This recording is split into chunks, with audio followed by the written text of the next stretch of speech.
Well, hello, everybody. I'm Brian Decker, and I'm super excited to welcome you guys all to the very first episode of Dollars with Decker.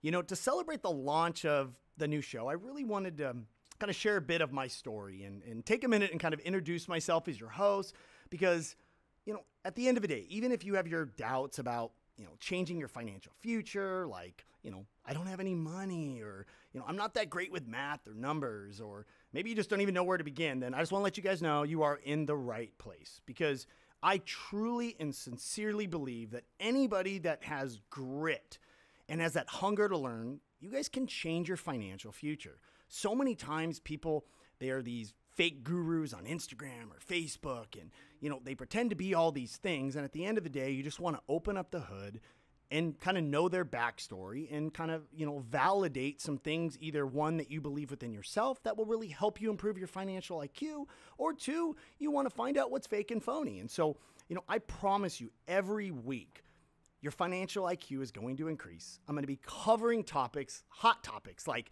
crypto and, passive income strategies and, real life productivity hacks to, real estate trends. And, are we in a housing bubble? When is it going to crash? If you have $2,000, where's the best way to kind of put that money? Now, I am an educator. I am not a financial advisor. So I do have to make that disclaimer, obviously, for you guys, that this information is for educational purposes. Do your research, but I promise you guys this. I will be very real with you on this. I will tell you exactly what I'm doing. I'll admit to my mistakes, and we'll kind of take it from there. But before we get started, I kind of want to step back and obviously introduce myself, because many people know my name here locally in Southern California, especially here within the real estate or kind of crypto space. But none of you guys really know my story. And you may have heard that things I've done, but you really don't know what I've actually been through. And so this is kind of our first chance to really kind of get to know each other, which I'm super pumped about. I've always wanted to kind of be able to do this and open up the hood, and the truth is about my story doesn't really start with the supercars or an 8-figure crypto account or a giant real estate portfolio. Crazy enough, it actually starts with a Ponzi scheme. Yep, that's right, a Ponzi scheme. Now, what a Ponzi scheme is, for those of you guys that don't know, is basically a fake investment where basically people put money in, and the money coming in, there is no real investment. That money that comes in is just being used to pay earlier investors. And the only way it works is you got to get more new investors in every time so you can continue to pay the older and older investors. And I unfortunately was a big victim of a major Ponzi scheme. So I'll take you back and not back to kind of my blue collar childhood here in, Southern California and Temecula. I wanted to start a little bit earlier than that. And most of you kind of before Facebook was around, kind of let you guys kind of in the door there. And basically the truth is I didn't start with a high financial IQ or even a great work ethic at all. I wasn't the valedictorian. I wasn't the smartest kid in college. Truthfully, I loved to do two things in college. I loved to drink and I loved to party. And when I graduated college, I didn't even have $1,000 to my name. And I decided that, I did want to live a nicer lifestyle. And so I got into the world of the mortgage space and I did okay. I did pretty good from 22 to about 26. And it was the booming, real estate mortgage industry. And then, like so many others, the mortgage bubble burst in 2008. And at the time I had been decently smart with some money, but nothing major. And I went and worked with a couple other colleagues in the industry, and we started analyzing commercial properties and whether banks should basically foreclose on them or, modify their notes. And it was a pretty good gig. And so I was able to kind of save up some money, and I decided, you know what? I had a buddy of mine, and his father was a really smart guy, I thought, and had Ferraris and had all these things. And I looked up to him, and he brought me an investment strategy. And so I took all my life savings, which at the time of 27 was about $150,000. And I went to my dad and I'm like, Dad, got to pull money out of your 401k. Give me this money. And got all these people together because this guy had sold me. Well, long story short, basically, I take this money and I give it to him, and it's awesome. And all of a sudden I start getting $8,000, $9,000, $10,000 a month in residual income, and it goes on for 90 days. So like an idiot, I go ahead and I quit my job. I start going basically to yoga classes twice a week to meet the pretty girls because I was single and living in Orange County. I drove fancy cars. And then I get a phone call that all the money is gone, and one of the partners who I had invested with, this a friend of a friend, had taken all the money and left. And it was $13 million of people who had invested in him. So here I was at 27 years old, thinking I was going to retire, and I lost not only all my money, I lost my dad's retirement, my dad's partner's money. You don't know shame and heartbreak until you lose money of the one person who has always believed in you. And it crushed me. So I evaluated my life and I said, crap, this stinks. So I went and left all my friends in Orange County, and I knew that my dad taught me one thing. He always said you were capped by the average of your 3 closest friends' income. So I knew that my friends around me, they weren't really doing anything other than partying, that I had to go ahead and kind of change. It was that motto of, OQP, right? Only quality people. And so I moved away. Left Orange County, left all my friends. I had no money, and I moved into a crappy little apartment in San Diego with my brother, who was much younger than me, just because I couldn't afford it. It was in Chula Vista, and it was not a nice place. And I made a decision. I was going to get back into the mortgage industry at that time. I had no money. I had like $2,000 in my account, but I had an Amex card because I always kept good credit, and maxed out my Amex card doing mailers. Took that Amex card, maxed it out, buying all these mailers, and just was going to throw a Hail Mary. And that was in about July, August 2010. Well, with the Amex cards is you got to pay that bill off every month. So I kept pushing it off. And all of a sudden November came and I had like a $45,000 Amex bill due. Long story short, I worked 7 days a week, and I went from having no money coming in to all of a sudden my first commission check was $100,000. So used that money, paid off the Amex card, and I vowed that I would pay my dad back and I would do all these things. So I just sat there and I grinded. I did not go out. I did not party. I did not do anything. I just grinded. And I was able over the course of the next 18 months to save up about $1 million and worked really, really, really, really hard in the mortgage space. I, then kind of from there got recruited from a pretty big mortgage company at the time, did very, very well there, and was introduced to a certain company by a friend of mine, and they kind of made me a lot of promises. I went over there, moved to that company, super excited about it. 60 days after I go there, the person that recruited me over there left and took a bunch of consumers' information with them, and I was shocked. Long story short, the company that he left for and took the information from regards this massive lawsuit and loops all these people. And I was at this company 60 days, had nothing to do with anything, was completely blindsided, and found myself with a pregnant wife and was getting dragged through the mud in a lawsuit. From that point, long story short, basically they throw me out of a lawsuit because I was guilty of nothing. And due to the lovely legal system, the people realized, hey, you know what? This guy, the people that obviously sued, said, hey, you know what? We know this guy was thrown out, but you know what? We can probably go after him. We're much bigger, and it's going to cost him a lot of money to go to trial. So long story short, I had saved up a decent amount of money, and I had to do a settlement with them because I didn't want to go to court in the lovely court of the United States. Even if you win, you pay all your legal fees. And if you guys don't know about going to trial can cost hundreds and hundreds and hundreds and hundreds of thousands of dollars. So I had just kind of reached the point where I was in a good position and had to do a settlement and settled out. Well, then from that point on, I was back to ground one again. Lovely. And, at the time I had gotten another mortgage company to come and kind of bring me on and pump me up. And I was like, oh, this is awesome. So I started making good money again. I had to, because my settlement payments every month were very, very expensive. So I went ahead, paid off all the settlement payments. Everything was good to go. I wasn't going to lose. I had already been slammed down for a Ponzi scheme. Now I was going through a lawsuit and I wasn't going to lose. So I went ahead and with my wife and kids, I moved out back to Temecula where I grew up because I wanted to grow a business and employ people that were in my own backyard, that were kind of grew up that blue collar life. And I decided to go ahead, and I had saved up a little bit of money, and my best friend brings to me, he's like, hey man, guess what? Santa Ana is going to be the first city to actually go ahead and allow dispensaries in Southern California. And I knew nothing about dispensaries or cannabis. I truly didn't even smoke.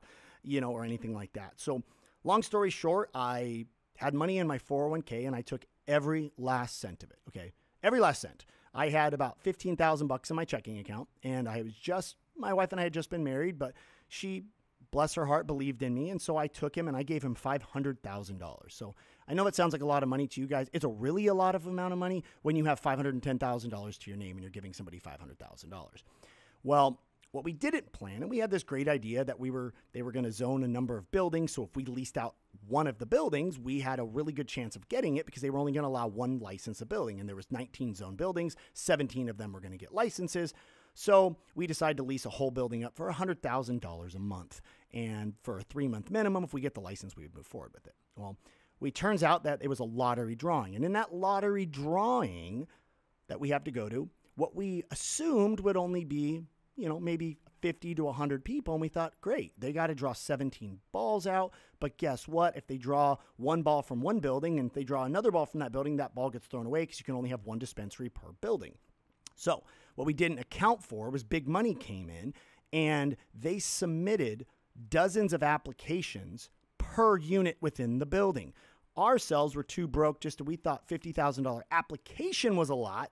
These people were doing 20 applications in one unit. So there was 700 balls in the lottery and we had one, and I had $500,000 riding on this. And by sheer God's grace, we got one of the licenses and our ball was pulled and we were ecstatic. But what I didn't know is, it was just medicinal and rec wouldn't come, and the dispensary made no money for 5 years. So it just sat there and I got paid nothing, and bless my business partner's heart, he grinded through it. And what we thought was going to be $500,000 to start up ended up covering up to a couple $1,000,000. And I watched the $500,000 investment just sit there and sit there and sit there and sit there. And then as I continued to, once again, just continue to grind and work, I decided I was going to go ahead and start my own mortgage company. I had been one of the top 10 loan officers in the country. I was on pretty much every publication that ever was, in the space, but I wanted to actually have a business of my own. And so I wanted to leave the retail industry, and I wanted to go ahead on my own and start my own business, which is now Modern Lending. And in doing so, I thought they were just going to let me go merrily on my way. And I didn't realize, being the #1 loan officer at the company of a major, major company, which I won't say which one it was because they're a great company, I decided to leave. And when your #1 loan officer leaves, you're very concerned that that's a threat to the other loan officers that work there going and starting their own business. So I learned very, very, very quickly that they are the big boys for a reason, and it basically was a press nightmare for me, dragging my name through the mud.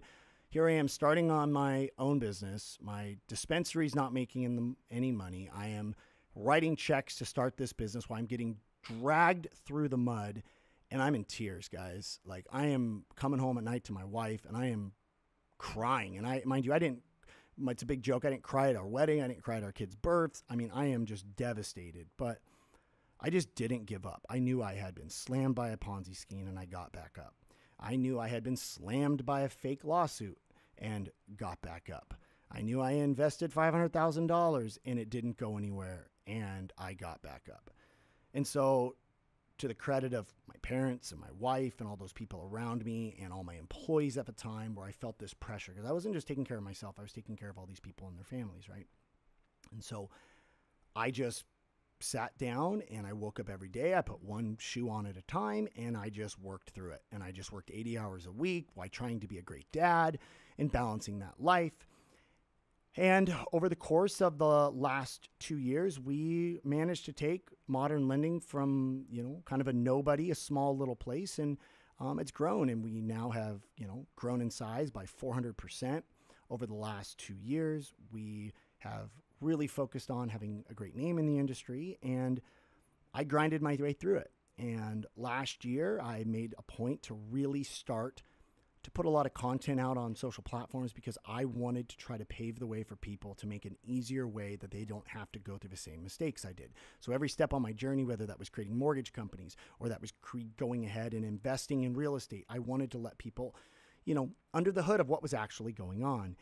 And then things started to turn around really great last year. And, I was able to sell my cannabis business. I got a buyout, and The buyout ended up being, 6, 7x on what I put in.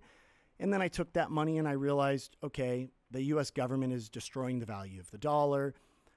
Even though I missed out on Bitcoin when my brother told me to buy it at $200 a coin, which I can't even imagine how many hundreds of millions I would have had by now, but that's not the point. I decided I would evaluate the crypto space. And back in March, every one of my buyout payments, which I was receiving monthly, I decided to really start putting into the crypto space. I really understood. My background and degree was in accounting and macroeconomics in college, and I understood what was happening when you devalue the dollar and what inflation is and the perfect kind of recipe what COVID was bringing. And I started taking every check I got and throwing it into Bitcoin when Bitcoin was starting around $3,000 or $4,000 and Ethereum was $200. And I started really focusing on the fundamentals of the changing of the guard from the dollar to a lot of the crypto space. And that account, over the millions I invested in it, has obviously gone up tremendously.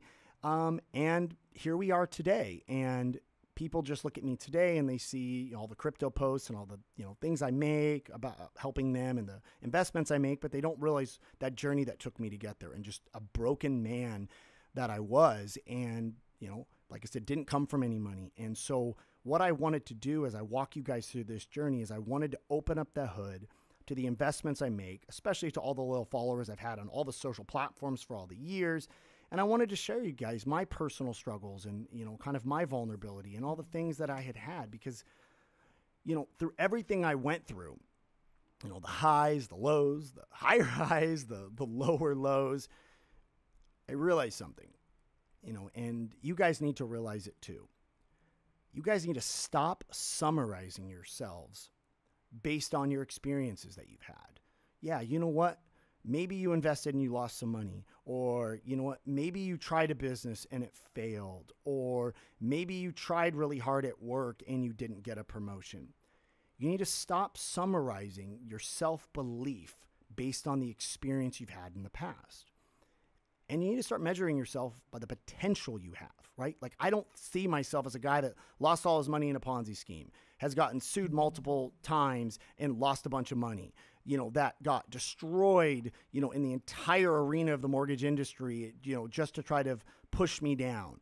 No, I have this insane confidence in myself because every time I got kicked down, I got back up. And that is something that is very scary about somebody. When you can give everything you got to somebody and he gets right back up, that's a dangerous person, right? And you don't get back up if you base your judgment of yourself on the experiences you had. It's only the potential you have going forward. And so, before we kind of really begin the journey of transforming, because this podcast is going to be about putting dollars in your bank account and increasing your financial IQ, because the school industry does a horrible job of teaching us both in high school and in college what we really need to learn to be successful in life, about credit, about investing, about the way money works, about how to start a business, all of those things. And, I've been blessed and fortunate enough to teach, and we run it out of our office now a lot of times, about teaching high schoolers. I want to change the community in which I grew up in and basically tell all these kids the things that wish I knew at their age, right? But before I can do that with you guys and really put that in, we kind of got to basically, for lack of a better word, we got to kind of unlearn some of your guys' limitations. You guys really need to learn that you guys judge yourselves based on your peers.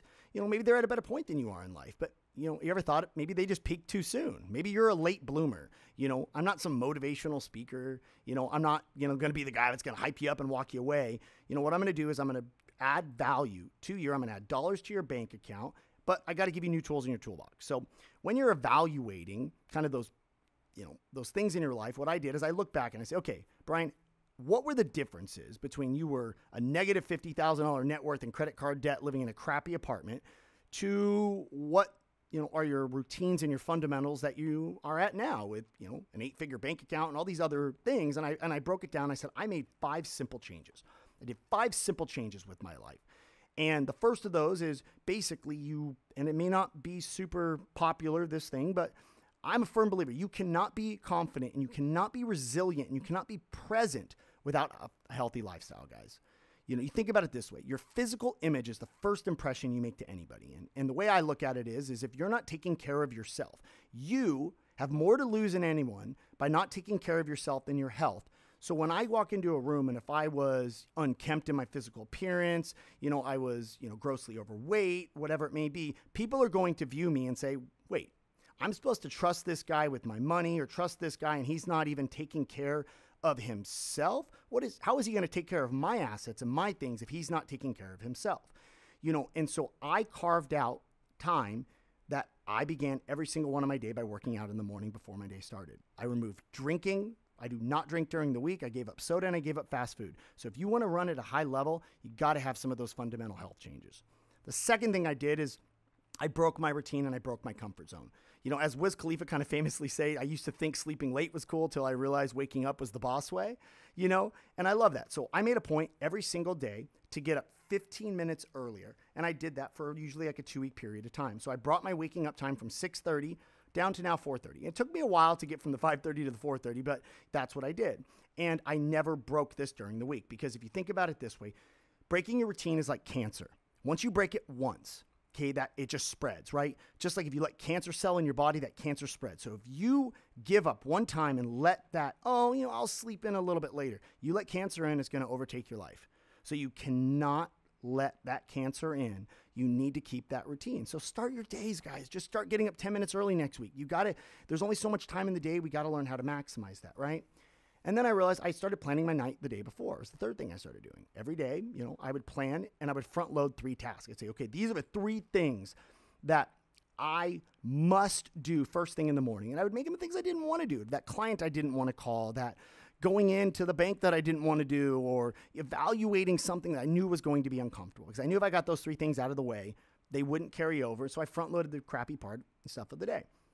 Then the 4th thing I did is I stopped listening to music in the car. And you guys are obviously way ahead because you guys were listening to me here. But what I stopped doing is I didn't listen to music in the car. It was a waste of time. So I was in my car. I started listening to podcasts. I'd focus on like kind of one thing at a time. First was like maybe my health. Then I started learning about stocks, then crypto and real estate investing and so forth. Because there's only so much time in the day and I knew I had to multitask. I could drive and I could listen because self-education is the most beautiful thing you can give yourself. That is the only thing at the end of the day that truly will put additional dollars in your bank account is by learning new things that you can then implement in your life. I mean, the 5th thing, and it's a super uncomfortable thing, and I know you guys aren't going to necessarily like it, was I printed out my bank statements. And I knew, like, nobody likes to look at your bank statements, right? It's like going to the doctor, and they're going to get checked up. You're so afraid of what they're going to find. But what they find is you want them to find it, so therefore you can find the cure before it becomes a major, major issue. So I took my bank statements, and there's a challenge for every one of you guys on this. I want you guys to print out your bank statements. The last 2 months, take out 4 markers. 1 marker I want you to use for all your income coming in. Highlight that green for an example. Second one I want you to do, I want you to highlight all your fixed costs, things that you have to have, medical insurance, car insurance, your rent, your car payment, all those things. And I'll take another color and I want you to highlight the comforts that you like. Maybe your gym membership, maybe certain things like that. And then the 4th one, I want you to highlight all those random auto pays, the random subscriptions, the wasteful spending on Starbucks. Because if I'm going to teach you guys to invest, we need to figure out where money's falling out of your pocket. Because if I'm putting money in your pocket, but we don't fix the hole that it's falling out in, we're spinning in circles, guys. And so, now I know this show is, kind of the way I've gone over. It is a little unique because I know we needed to cover a little bit of, the background and the house cleaning aspects. But each show, I guarantee you guys this. There's going to be no clickbait. There's going to be real, tangible, real life value that I'm going to be dropping for you guys that you guys can implement. And with every show, you're going to increase your financial IQ. The content will be fire. I promise you that. I do this for free because I want to really give you guys value. And next week, I'm going to be covering that hot topic on crypto. So if you're like me, you probably thought the space was a bunch of coins, them all trying to be money, and you probably have no idea why there's so many of these random currencies. But what you also need to understand is this.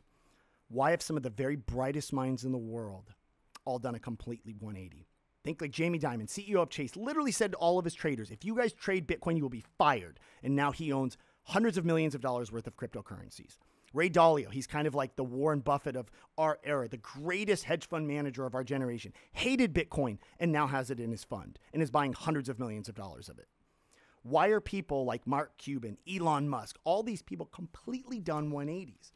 And what you need to realize is something has changed. And I'm going to be going over with you guys next week a simple dive on Bitcoin and cryptocurrencies, what's changed the minds of all these banks and hedge funds, why so many institutional investors are buying, and whether you're too late to the party and where you can make those, best gains in that space. So stay tuned next week. I appreciate you guys joining me so much.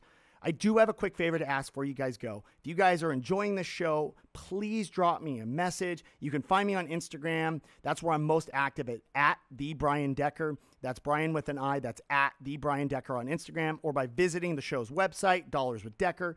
I just truly want to thank you guys for joining me, and I promise, with these episodes of Dollars with Decker, I will be delivering you guys fire. I'm so excited to see you guys next Saturday, same time, 12:30. Take care. Grit Squad out.